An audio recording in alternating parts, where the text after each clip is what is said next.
Hi, this is Beth Alcazar, Senior Staff Writer for the USCCA. Today we're setting up a scenario in which it's dark, you're at the ATM, and a stranger approaches.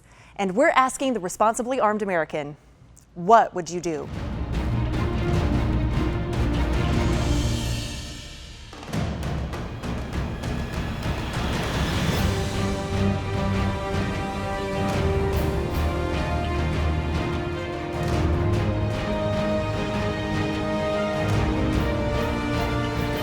Imagine that you're at the ATM at night and you have just withdrawn a large sum of money.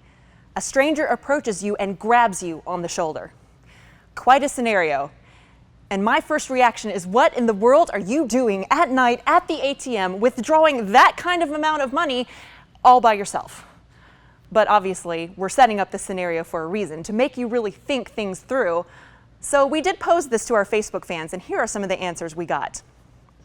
The first answer that I actually qualified at first as a bad answer was this: draw your gun and shoot at the teller glass to trigger the alarm.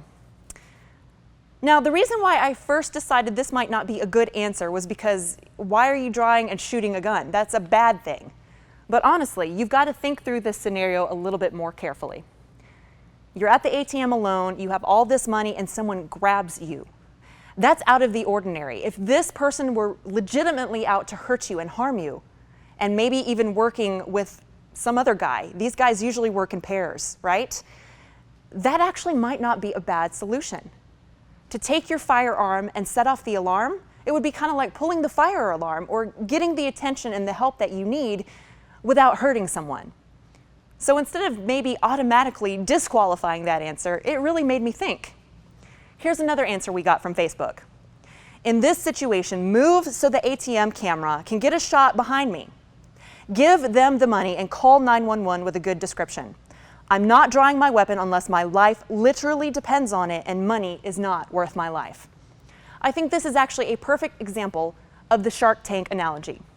In this analogy, we imagine a Shark Tank and what would happen if maybe a really expensive watch fell into the tank. Would you be willing to go in after it?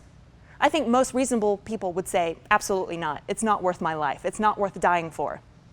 But if we changed up the scenario and said a child fell in, maybe our child, would that be worth going into the Shark Tank? Yes, indeed. So that's where we really have to draw the line. Money is not worth your life. In this scenario, if there were a chance to throw the money aside and escape, that would be your best scenario. No doubt. Another thing to consider in this particular scenario is disparity of force. If there were a very large man grabbing the shoulder of a small woman and there was aggressiveness in that, the disparity of force actually shows that that woman could defend herself with deadly force because she's being attacked and he has evil intentions. He might not even have a firearm or a knife or anything on his person or in his hands at the time. But if it were a more equal match, you can't just pull out that firearm when someone has grabbed you on the shoulder. Just like with any of these scenarios, there are so many variables that we don't know and we don't understand. All we can do is open up this discussion and continue this conversation and try to figure out what the best thing is to do for the reasonable person and for the responsibly armed person. If you want to learn more about being responsibly armed and having good situational awareness, be sure to click the link. Also, be sure to like and share this video with all your friends. To get even more great information, be sure to subscribe to our channel so you can get great training every week. Until then, stay safe and be well armed.